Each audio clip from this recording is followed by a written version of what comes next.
Two key members of the House Intelligence Committee, Ranking Member Dutch Ruppersberger, Democrat from Maryland, and New York Republican Peter King.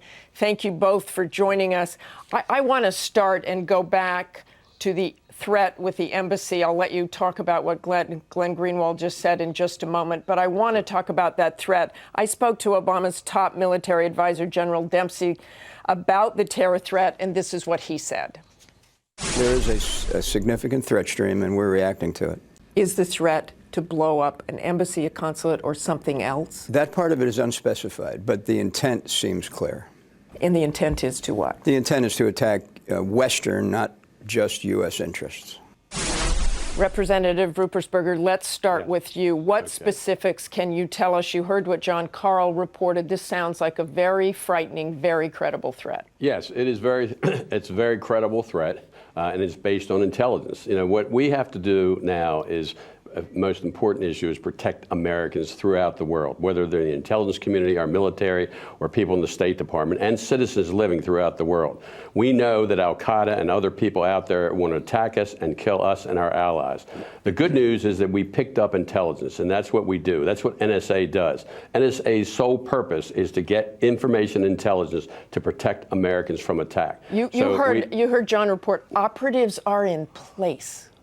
Well, we can only say the intelligence that we get. And by the way, intelligence is the best defense against terrorism. Those operatives are in place because we've received information that high-level people from al-Qaeda in the Arabian Peninsula are talking about a major attack, and these are people in a high level. Now, whatever that intelligence is, we act upon it because our first priority, again, is protect the Americans that are in other parts of the world.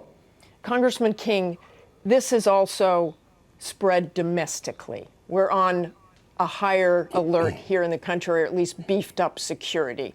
I think Americans don't really understand why this keeps growing in the last few days. First, it was the embassy closing, now domestically. Why the higher alert here in America?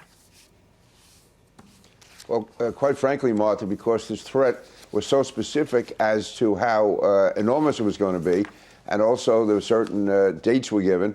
But it didn't specify where it's going to be. And, you know, the assumption is that it's probably most likely to happen in the Middle East at or about one of the embassies, but there's no guarantee of that at all. It could be in Europe, it could be in the United States, it could be a series of combined attacks. It could be the same concept as the 2006 liquid explosive planned attacks, where there were going to be a series of attacks carried out almost simultaneously. So we have to be ready for everything, and that's what this is about.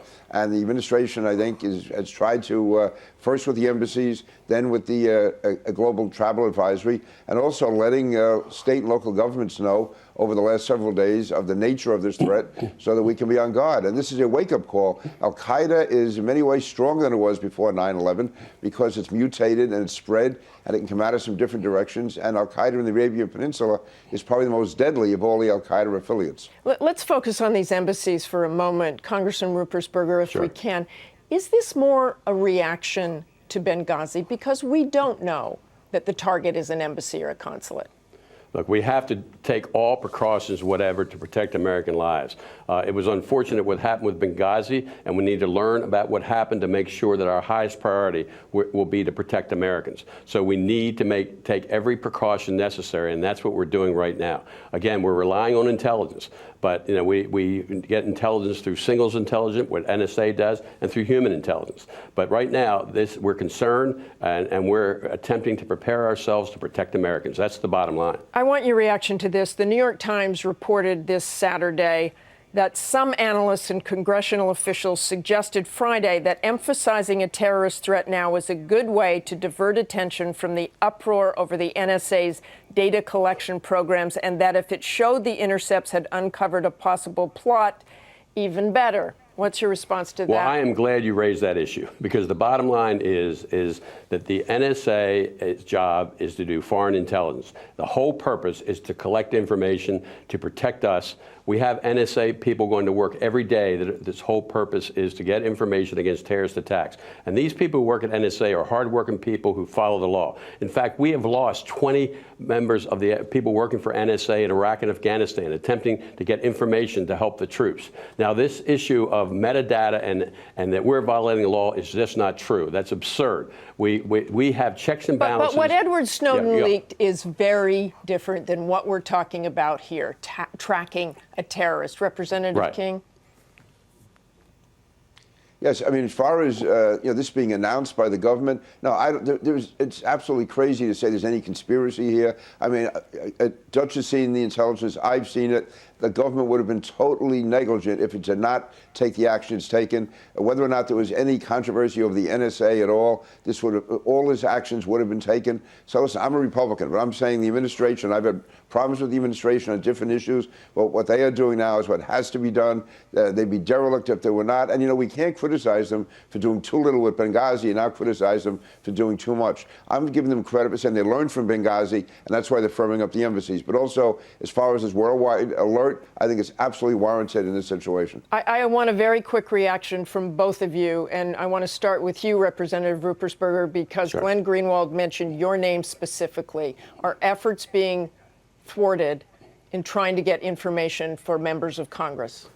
We have rules as far as the committee on what you can have and what you cannot have. However, based on that statement I just made, is that since this incident occurred with Snowden, we've had 3 different hearings for members of our Democratic caucus and of the Republican caucus, where General Alexander has come with his deputy, Chris English, to ask any questions that people have as it relates to this information.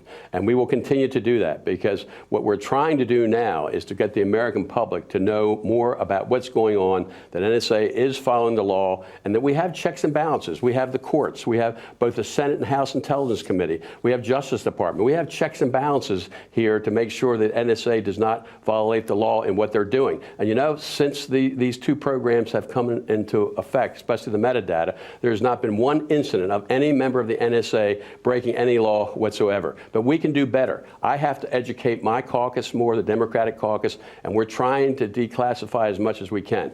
We just had a Representative meeting. King, I want a very quick response from you, if you will. Thank you, Representative Ruppersberger. Sure. Okay, fine. Just a quick response, please.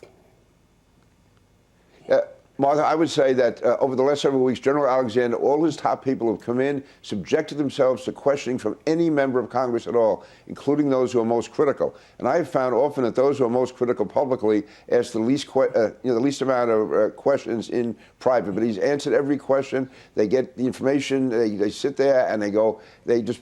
So they're just not telling the truth. With the members of Congress. I've never seen this. To me, is unprecedented to have all of these top people from an administration during this time of crisis still come in and answer question after question after question. So anyone who says that Congress is somehow being stonewalled is just wrong, and is generally, I think, raised by people who are trying to make a name for themselves.